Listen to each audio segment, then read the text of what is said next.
عمومی طور پر ہم جیسوں کے پاس بہت سارے لوگ جو نیک ہوتے ہیں لیکن پریشانیوں میں گرفتار ہوتے ہیں، وہ آتے ہیں اور آنے کے بعد ہم سے یہ کہتے ہیں کہ ہم سیدھا کام کرتے ہیں تو تکلیف میں ہیں، اور ٹیڑھا کام کرنے والے کو کوئی تکلیف نہیں، وہ کھاتا ہے، پیتا ہے، موج مستی کرتا ہے اور کسی قسم کی اس کی زندگی کے اندر کوئی تکلیف ہے ہی نہیں۔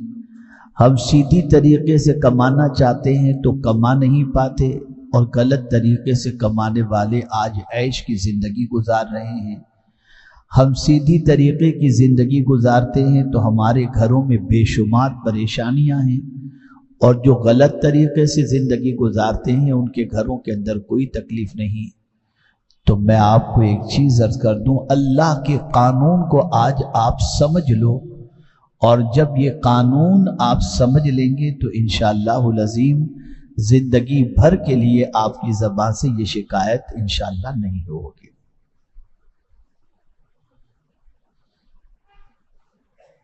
میرے پیارے آقا صلی اللہ تعالی علیہ وسلم کے پیارے دیوانوں، اللہ دے کر بھی آزماتا ہے اور لے کر بھی آزماتا ہے۔ ابھی جو اس وقت دنیا کے حالات ہیں، آپ دیکھ رہے ہوں گے پرٹیکولر ایک علاقے کے اندر آگ کا قہر جاری ہے۔ وہ علاقہ خوشحالی کا علاقہ، جیسا کہ آپ جانتے ہیں لاس اینجلس کے اندر امریکہ میں جو ہو رہا ہے، جن لوگوں نے خواب میں بھی نہیں سوچا تھا کہ ہم اس طریقے سے اپنے عیش قدوں سے نکل کر کے فٹ پاتھ پر آ کر کے زندگی گزاریں گے، لیکن اللہ کے منصوبے اور اللہ کی خفیہ تدبیر کوئی نہیں جانتا۔ وہ ہمارے ساتھ کل کیا کرنے والا ہے ہم نہیں جانتے۔ اب سمجھیے اللہ نے اپنی کتاب کے اندر کیا قانون ہمیں عطا فرمایا ہے۔ اللہ فرماتا ہے وَالَّذِينَ كَذَّبُوا بِآيَاتِنَا، اور جو ہماری آیتوں کا، ہماری نشانیوں کا انکار کرتے ہیں، سَنَسْتَدْرِجُهُمْ مِنْ حَيْثُ لَا يَعْلَمُونَ، ہم جلد آہستہ آہستہ ان کو عذاب کی طرف لے جاتے ہیں، یہاں تک کہ انہیں خبر بھی نہیں ہوتی، وہ بے خبر ہوتے ہیں۔ میرے پیارے آقا صلی اللہ تعالی علیہ وسلم کے پیارے دیوانوں، اس آیت کی تفسیر کے اندر مفسرین نے جو فرمایا ہے وہ یہ ہے، تفسیر قرطبی کے اندر، تفسیر کبیر کے اندر، کہ بہت سارے دنیا میں ایسے لوگ ہوتے ہیں جو گناہ کرتے ہیں، حرام کمائی کماتے ہیں اور انہیں کوئی تکلیف نہیں ہوتی، اور پھر ان کی کمائی میں بڑھوتری ہوتی چلی جاتی ہے، مال بڑھتا چلا جاتا ہے، بیماریاں نہیں ہوتی، عیش عیش اور عیش ہی ان کی زندگی میں ہوتا ہے۔ تو اللہ رب العزت جل جلالہ کا یہ دستور ہے، قانون ہے کہ اس وقت تک اللہ اس بندے کو ڈھیل دے دیتا ہے جب تک کہ بندہ قلبی اعتبار سے اطمینان حاصل نہ کر لے کہ اب تو میرا کچھ ہونے والا نہیں، سب کچھ میرے پاس ہے، میری اولاد کے لیے، پر اولاد کے لیے، کئی سالوں کے لیے۔ یہ حرام کے سلسلے میں بتا رہا ہوں، حلال والوں کا معاملہ نہیں ہے۔ آدمی سوچ لیتا ہے کہ میں نے تو سب کچھ کر لیا، یہ اس کی پوزیشن اور اس کی سوچ ہوتی ہے۔ یہ اللہ کی طرف سے امہال ہوتا ہے، ڈھیل ہوتی ہے، اور اللہ عز و جل ارشاد فرماتا ہے کہ آہستہ آہستہ پھر ہم انہیں عذاب کی طرف لے آتے ہیں، لیکن کب؟ جب وہ اس کے اندر مست ہو جاتا ہے، بے خبر ہو جاتا ہے، تب آ کر اچانک ہماری پکڑ اس کو ہوتی ہے، اور پھر اس پکڑ سے کوئی اسے بچا نہیں سکتا۔ مفسرین فرماتے ہیں کہ گناہ کے باوجود، اللہ کی نافرمانی کے باوجود، اللہ کے ارشاد کے خلاف زندگی گزارنے کے باوجود، اگر تمہارے پاس عیش کی ساری سہولتیں موجود ہوں اور تمہارے پاس سب کچھ آتا ہی چلا جائے، آتا ہی چلا جائے، آتا ہی چلا جائے، تو تمہیں ڈرنا چاہیے کہ کہیں اللہ کی آگے سخت پکڑ تو نہیں ہونے والی۔ اس کو قرآن نے ایک اور مقام پر فرمایا فَلَمَّا نَسُوا مَا ذُكِّرُوا بِهِ فَتَحْنَا عَلَيْهِمْ أَبْوَابَ كُلِّ شَيْءٍ حَتَّى إِذَا فَرِحُوا بِمَا أُوتُوا أَخَذْنَاهُمْ بَغْتَةً۔ اللہ فرماتا ہے جو لوگ ہماری نصیحتوں کو بھلا دیتے ہیں، کون؟ جو نصیحتوں کو بھلا دیتے ہیں، جن کو نصیحت کی جائے وہ نصیحت کو بھلا دیتے ہیں، تو اللہ فرماتا ہے ہم ان کے لیے ہر چیز کے دروازے کو کھول دیتے ہیں۔ فتحنا علیہم ابواب کل شیء، نصیحت بھلانے والوں کے لیے اللہ ہر چیز کے دروازے کو کھول دیتا ہے، حتی اذا فرحوا، یہاں تک کہ وہ اس میں مست ہو جاتے ہیں اور اس میں خوشیاں مناتے رہتے ہیں۔ اور پھر آگے اللہ فرماتا ہے باغتہ، پھر اللہ عز و جل ان کی اچانک پکڑ فرماتا ہے، اچانک پکڑ۔ میرے پیارے آقا صلی اللہ تعالی علیہ وسلم کے پیارے دیوانوں، اس لیے غلط طریقے سے اگر مال آ رہا ہے اور کوئی طبیعت میں فرق نہیں پڑتا، غلط طریقے سے مال آ رہا ہے اور اس کے باوجود زندگی میں کوئی ٹینشن نہیں ہے، غلط طریقے سے مال آ رہا ہے اور سر میں درد بھی نہیں ہے، تو کبھی یہ نہ سوچا جائے کہ میں غلط طریقے سے کمائے ہوئے مال میں سے تھوڑا سا جو دے دیتا ہوں یہ اس کی وجہ سے ہے، نہیں، بلکہ یہ اللہ عز و جل کی طرف سے ڈھیل ہے، اور پھر اللہ کی جب پکڑ آئے گی تو دنیا کی کوئی طاقت اس پکڑ سے نہیں بچا سکتی۔ اس قانون کو ہمیشہ کے لیے ذہن میں رکھیں، اور جن کی نظر قرآن پر ہوتی ہے نا، وہ اس قانون کو ہمیشہ اپنے پیش نظر رکھتے ہیں۔ یا ایک اور تھوڑی سی بات بتا دوں، انسان جب پہلی بار کوئی جرم کرتا ہے تو اللہ درگزر کر دیتا ہے، اور دوسری بار وہی جرم کرتا ہے تو اللہ تعالیٰ تھوڑی سی تکلیف اسے دیتا ہے کہ سنبھل جائے، لیکن پھر بھی وہ نہیں سنبھلتا تو پھر اس کا قانون حرکت میں آتا ہے اور پھر اس بندے کی پکڑ فرماتا ہے۔ میرے پیارے آقا صلی اللہ تعالی علیہ وسلم کے پیارے دیوانوں، آج آپ دیکھیں جو کچھ بھی مغربی دنیا کے اندر ہو رہا ہے اور جس طریقے سے آگ کا قہر انسان کو بے بس کیے ہوئے ہے، وہ لوگ جو اپنی طاقت، اور یہاں ایک اور چیز میں آپ کے سامنے عرض کر دوں کہ ہمارا وہ طبقہ جو پڑھا لکھا طبقہ ہے، سائنس اور ٹیکنالوجی کے اندر بہت تحقیق کر رہا ہے، آگے نکل رہا ہے، اس فیلڈ کے اندر محنت و مشقت کر رہا ہے، وہ طبقہ آج ماڈرن ٹیکنالوجی کو سب کچھ سمجھنے لگ گیا، اور وہ سمجھتے ہوئے یہ کہنے لگا کہ آج کی ٹیکنالوجی بہت جدید ہے اور ماڈرن ٹیکنالوجی کے ذریعے انسان سب کچھ کر سکتا ہے۔ آج آپ دیکھیں روبوٹ کے ذریعے، آج آپ دیکھیں اور ساری چیزوں کے ذریعے، مشینوں کے ذریعے انسان کے سارے کام ہوتے ہوئے نظر آ رہے ہیں۔ کوئی یہ کہتا ہے کہ فیوچر آرٹیفیشل انٹیلیجنس کا ہے، کوئی یہ کہتا ہے آگے چل کر نہ جانے کس کس طریقے سے نئی نئی ٹیکنالوجی آئے گی اور ٹیکنالوجی کے سامنے انسان سرنڈر ہو جائے گا۔ میرے کریم نے ایک ہلکا سا اپنی طاقت کا جلوہ دکھا دیا، وہ بھی ایسے ملک کے اندر جس ملک کو ٹیکنالوجی کا بادشاہ کہا جاتا ہے۔ اب آج وہاں پر دنیا کہنے پر مجبور ہے ہماری ساری ٹیکنالوجی اللہ کی قدرت کے سامنے فیل ہے، ساری ٹیکنالوجی فیل، ہزارہ کاوشوں کے باوجود آگ بجھائی نہیں جا رہی، بے بسی کا مظاہرہ کرتے ہوئے نظر آ رہے ہیں، بے بسی کا اظہار کرتے ہوئے نظر آ رہے ہیں۔ کیا اس بستی میں رہنے والے، اس علاقے میں رہنے والوں کو معلوم تھا؟ نہیں، قطعی طور پر نہیں معلوم ہوگا کہ ہمارے ساتھ یہ سلوک ہونے والا ہے، لیکن میرے کریم نے، میرے پروردگار جل جلالہ نے تکبر کے نشے کے اندر گرفتار لوگوں کو جب گرفتار کرنا چاہا تو پھر اس کی طاقت کے جلووں کے سامنے دنیا سرنڈر ہو گئی، اور دنیا نے یہ محسوس کر لیا کہ بڑا کوئی بھی نہیں، بڑی ذات اللہ رب العزت جل جلالہ کی، اسی کے دست قدرت میں سب ہے۔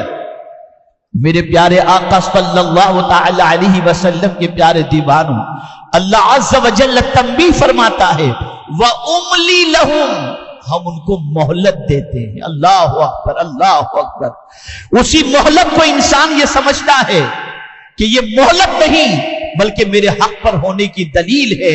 قرآن کہتا ہے نہیں، وَأُمْلِي لَهُمْ إِنَّ كَيْدِي مَتِينٌ، بے شک میری پکڑ بہت سخت ہے اور میری خفیہ تدبیر بہت سخت ہے۔ اللہ اکبر۔ میرے پیارے آقا صلی اللہ تعالی علیہ وسلم کے پیارے دیوانوں، یہ آئی اوپن کرنے والا یہ حادثہ ہے، انسانوں کو یہ سمجھانے کے لیے یہ حادثہ رونما ہوا کہ کبھی بھی زمین پر رہتے ہوئے اپنے آپ کو بڑا تصور نہ کرو۔ اگر تم چاہتے ہو کہ تمہیں کوئی مصیبت سے بچ جاؤ تو ہمیشہ یہ چیز پیش نظر رکھو، تم بڑے نہیں ہو، اللہ عز و جل سب سے بڑا ہے۔ یہ تصور ذہن کے اندر ہونا چاہیے۔ میرے پیارے آقا صلی اللہ تعالی علیہ وسلم کے پیارے دیوانوں، یاد رکھیں، میں اللہ کی خفیہ تدبیر کے حوالے سے 2-3 واقعات قرآن کی روشنی میں آپ کو سمجھاؤں تاکہ آپ سمجھ سکیں، محسوس کر سکیں کہ آپ کی زندگی میں کبھی اللہ نہ کرے کوئی ایسا مرحلہ آ جائے تو انبیاء کے ان واقعات کو پیش نظر رکھ کر اللہ عز و جل کی بارگاہ میں توکل کرنا چاہیے۔ مثال کے طور پر حضرت صالح علیہ السلام کے ساتھ معاملہ درپیش ہوا اور ان کی قوم نے پلان بنایا کہ حضرت صالح علیہ السلام کو تہہ دیگ کر دیں، ان کو شہید کر دیں۔ صبح کا پلان تھا کہ کل صبح حضرت صالح علیہ السلام کو گھیر کر ان کو قتل کر دیا جائے۔ رات کو پلان بنا، وہ تو اپنے اعتبار سے پلان بنا چکے، لیکن ان کو یہ نہیں معلوم تھا کہ ایک تمہارا پلان ہے، ایک قدرت کا منصوبہ ہے۔ تم نے اپنے اعتبار سے پلان بنا لیا، لیکن کریم کی خفیہ تدبیر کو کون جان سکتا ہے؟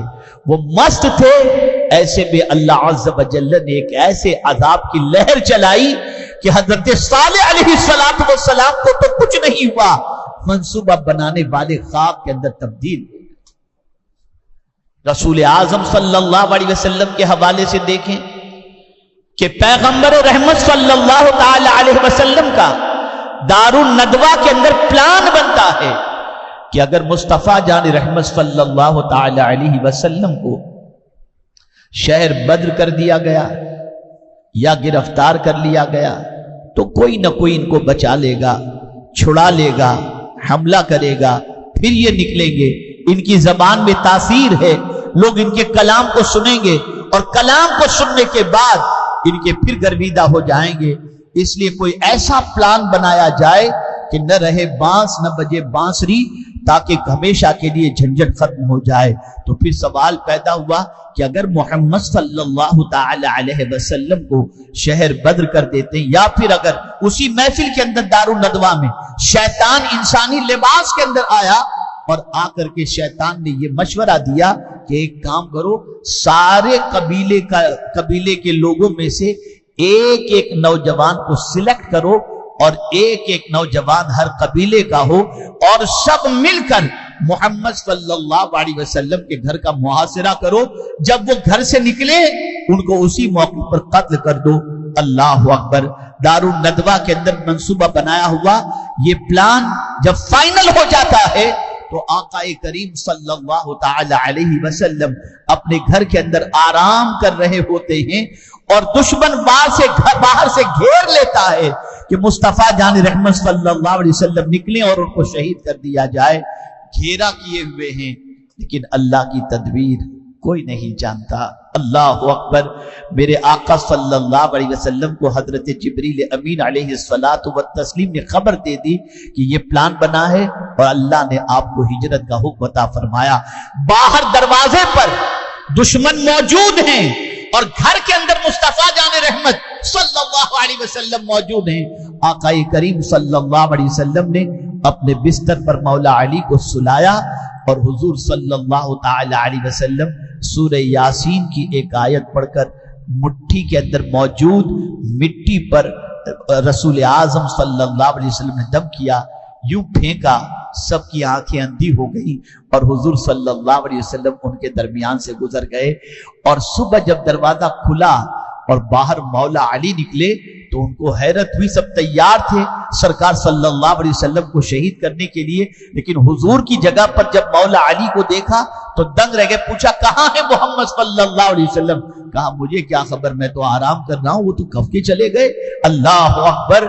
اللہ عز و جل نے واضح فرما دیا، دشمنوں ایک تمہارا منصوبہ ہے اور ایک ہمارا منصوبہ ہے، ہوگا وہی جو ہم چاہیں گے، تم جو چاہو گے وہ کبھی ہو ہی نہیں سکتا ہے.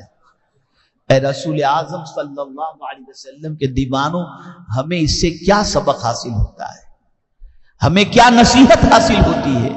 ہمیں یہ نصیحت حاصل ہوتی ہے کہ کبھی بھی اس بات کو ذہن میں رکھنا کہ گناہوں کے باوجود بھی اگر ہمیں کوئی تکلیف نہیں آتی تو ڈرنا چاہیے کہ کہیں اللہ ہمیں مہلت دے کر پکڑنے والا تو نہیں. اس کو ذہن میں رکھنا، خوش مت ہو جانا. آج ہم دیکھتے ہیں بہت سارے لوگ اللہ کی نافرمانی میں اتنے ڈوبے ہوئے ہیں کہ دولت کے نشے میں چور ہو کر وہ ایسے ایسے خرافات کرتے ہیں کہ سمجھتے ہمارا کوئی کیا بگاڑے گا، ہمارے پاس تو اربوں روپے موجود ہیں. تم نہیں جانتے کہ اللہ کی خفیہ تدبیر تمہارے سلسلے میں کیا ہے. اب خفیہ تدبیر کی ایک جھلک بتا دوں اور اپنی گفتگو کو ختم کروں. کبھی اللہ اتنی مہلت دیتا ہے، جیسے مثال کے طور پر شادی ہو گئی، جوانی ہے، آپ سب زندگی گزار رہے ہیں، عیش کی زندگی گزار رہے ہیں، آ رہا ہے پیسہ ہے، کھا رہے ہیں، پی رہے ہیں، سب کچھ، اور پھر اللہ ڈھیل دیتا ہے یہاں تک کہ عمر کے اس حصے میں انسان پہنچتا ہے جب لاچار ہو جاتا ہے. اس وقت اس کے اور بیوی کے درمیان اختلاف پیدا ہوتا ہے. ابھی تازہ ترین واقعہ آپ کو بتاؤں تو حیرت ہوگی. مدینہ منورہ کی بات، الحمدللہ سرکار صلی اللہ علیہ وسلم کی نالے پاک کا صدقہ ہے کہ گزشتہ جمعہ میں مدینہ شریف ہی میں تھا. الحمدللہ مدینہ شریف میں تھا. رات کے وقت افطار کے بعد ایک بوڑھا اور بوڑھی دونوں کے درمیان اختلاف ہوا حرم شریف کے اندر، یعنی مسجد کے صحن کے اندر.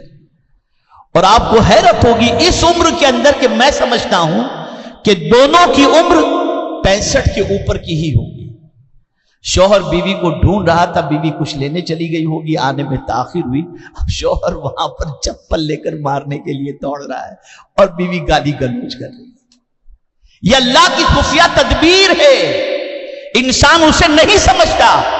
گناہوں کے اندر زندگی گزارنے کے بعد جب وہ انسان اس پیریڈ میں پہنچ جاتا ہے، اس موڑ پر پہنچ جاتا ہے جس موڑ پر پہنچنے کے بعد اسے راحت ملنی چاہیے، اب اسے کبھی اولاد کی تکلیف، کبھی بیوی کی تکلیف، کبھی بیماری کی تکلیف، یہ سب کچھ اللہ کی مہلت کے بعد کی پکڑ ہوتی ہے. الا ماشاءاللہ سب کے ساتھ ایسا نہیں ہوتا.